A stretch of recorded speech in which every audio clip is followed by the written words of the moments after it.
मैं PM Meena, associate professor in history, RBG government college Lalsot. छात्रों, आज हम BA पार्ट थर्ड आधुनिक विश्व का इतिहास में जो हमारा पहले से टॉपिक चल रहा है, यूरोप में पुनः जागरण, उसमें आज हमारा जो टॉपिक है कि पुनः जागरण का राजनीतिक क्षेत्र में हम क्या प्रभाव देखते हैं। राजनीतिक चिंतन के क्षेत्र में दांते का नाम सबसे पहले लिया जाता है। दांते ने अपनी कृति द मोनार्के में यह बताया है कि अधार्मिक विषय में राज शक्ति ही सर्वोच्च होनी चाहिए। यानी पुनर्जागरण काल में अब ये मांग उठने लगी कि धर्म के क्षेत्र में तो चलो धर्म को मान लें, लेकिन जो धर्म के अलावा है उनमें धर्म का हस्तक्षेप नहीं होना चाहिए। यानी राज जो शासन है वही सर्वोच्च होना चाहिए। मर्सी गिलियो ने भी अपनी कृति डिफेंडर ऑफ पीस में पोप के राजनीतिक हस्तक्षेप को अनुचित बताया है। इस युग का सबसे बड़ा राजनीतिक चिंतक मैकावली था। उसकी प्रमुख कृति the prince discourses of Livy, history of Florence, art of warfare थी। उसका विश्वास था कि धर्म ने राज्य को निर्बल बनाया है।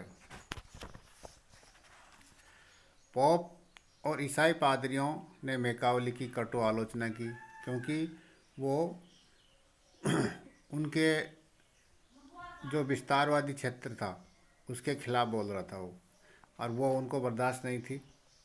किंतु उसने राजनीतिक में कुछ ऐसे सिद्धांतों को प्रतिपादन किया जिसके कारण उसे आज राजनीतिक का चाणक्य कहा जाता है। आधुनिक राजनीति का चाणक्य कहा जाता है किसको? मैकावली को। उनका दृष्टिकोण यथार्थवादी था तथा साक्ष्य के लिए किसी भी साधन को उपयुक्त के सिद्धांत पर आधारित था। उनके विचारों ने यूरोप में बहुत से शासकों को प्रभावित किया है। तो इस तरह से पुनर्जागरण काल में राजनीतिक क्षेत्र में भी कई प्रकार के हम परिवर्तन देखने को मिलते हैं। कई प्रकार की मांगें उठती है परिवर्तन की, और उसमें मुख्य बात यही है कि धर्म अधिकारियों का राजनीति में हस्तक्षेप नहीं होना चाहिए और राजा की शक्ति ही सर्वोच्च होनी चाहिए।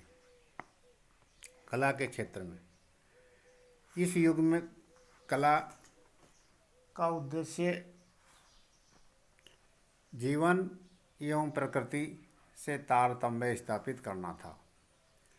पुनः जागरण काल में कला धार्मिक बंधनों से मुक्त होकर यथार्थवादी हो गई थी। कला एवं सौंदर्य के प्रदर्शन में कलाकारों की रुचि बढ़ने लगी थी। कला का क्षेत्र व्यापक हो गया और सर्वसाधारण को भी उसमें स्थान मिलने लगा। अब सबसे पहले हम देखते हैं चित्रकला। पुनः जागरण काल में सबसे अधिक विकास चित्रकला के क्षेत्र में हुआ। 15वीं शताब्दी तक चित्रकला न केवल धार्मिक विषय तक सीमित थी, वरना रंगों एवं विषयों का चयन भी सीमित था।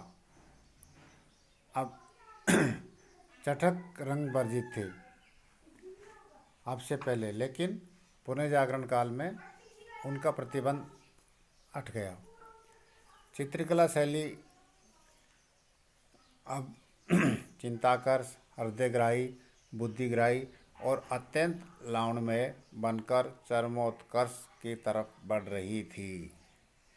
इसमें सबसे बड़ा जो योगदान सर्वप्रथम वो इटली के विद्वान थे जिएटो, प्रमुख चित्रकार थे। उन्होंने परंपरागत बाइजेंटाइन शैली को हटाकर मानव एवं प्रकृति पर अनेक चित्र चित्रित किए, जिसे जिएटो को चित्रकला का जन्मदाता माना जाता है। यानी अब से पहले तो केवल जो पहले से चली आ रही थी बाइजेंटाइन शैली, उसी में चित्र बनते थे, उनमें कई प्रकार के प्रतिबंध थे। अब चूँकि मानव और प्रकृति को केंद्र रखकर चित्र बनाए जा रहे हैं, तो उसमें कई तरह की विविधता और कई सुंदरता, कई मनमोहक चित्र बनाए जाने लगे। नई शैली के प्रारंभिक चित्रकारों में इटली के फ्रांजेलिको और मेसेसियो का नाम भी प्रमुखता से लिया जाता है। इनके अलावा इटली के 3 कलाकारों ने चित्रकला के क्षेत्र में अद्वितीय योगदान दिया है और पुनः जागरण की भावना को पूर्ण अभिव्यक्त किया है।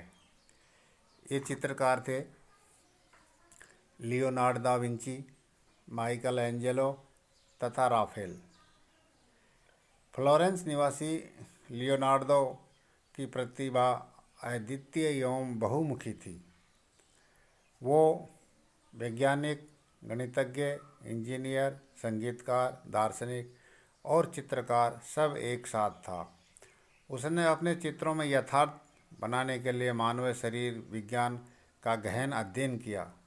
उसकी चित्रकला की विशेषता सादगी तथा भावाभिव्यक्ति, प्रकाश और छाया रंगों का उपयुक्त चयन था। शरीर के प्रत्येक अंगों का स्वाभाविक एवं सुंदर प्रदर्शन था।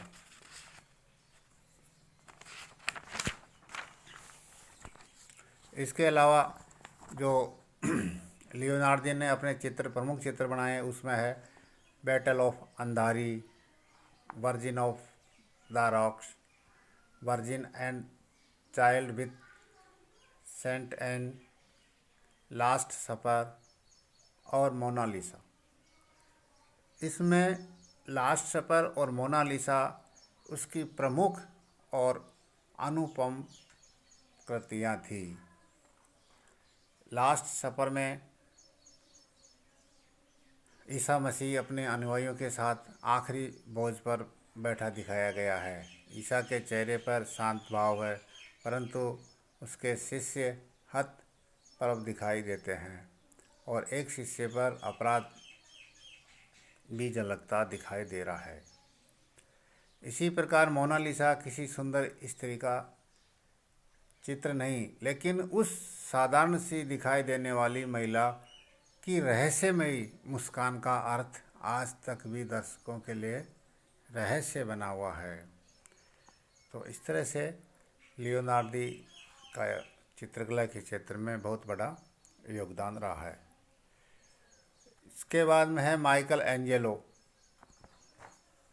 माइकल एंजेलो भी इटली का एक प्रमुख चित्रकार है और उन्होंने जो चित्र बनाए उसमें से प्रमुख चित्र है द लास्ट जजमेंट, अंतिम न्याय, होली फैमिली, पवित्र परिवार, Battle of Cascina, the Fall of Man, मानव का पतन, Sacrifice of Saint Peter, Creation of Adam. Michelangelo की गिनती अद्वितीय चित्रकारों में की जाती है। वो कलाकार के साथ मूर्तिकार था, स्थापत्यकार था, इंजीनियर था और कवि भी था। वह मनुष्य को सृष्टि की सबसे सुंदर अभिव्यक्ति मानता था। उसके बनाए हुए लगभग 145 चित्रों में सौंदर्य, भावना प्रदान, कौशल और प्रतिभा का स्पष्ट प्रभाव दिखाई देता है। उसका सर्वश्रेष्ठ चित्र वेटिकन रोम के सिस्टाइन गिरजाघर की छत पर अंकित है। इस चित्र में लास्ट जजमेंट यानी अंतिम न्याय और द फॉल ऑफ मैन की गणना संसार के सर्वाधिक प्रसिद्ध कृतियों में की जाती है। तो इस तरह से माइकल एंजेलो का भी चित्रकला के क्षेत्र में बहुत अद्वितीय योगदान रहा है। तीसरे जो चित्रकार थे राफेल। राफेल भी पुनर्जागरण काल के एक महान चित्रकार थे। उन्होंने Madonna, Transfiguration, Disposition, Marriage of Athens, School of Athens और डिस्प्यूटा नामक चित्रों का अंकन किया है। पुण्य जागरण की कला के इतिहास के क्षेत्र में राफेल का नाम भी अत्यंत उल्लेखनीय है। उन पर एंजेलो और लियोनार्डो दा विंची दोनों का ही प्रभाव दिखाई देता है। राफेल के चित्र सजीवन एवं सुंदरता के कारण आज भी विश्व प्रसिद्ध है। उसमें वात्सल्य और मातृता का भावना मनोहर चित्रण चित्रित किया है। उसने सर्वश्रेष्ठ रचना जीसस क्राइस्ट की माँ मेडोना का है।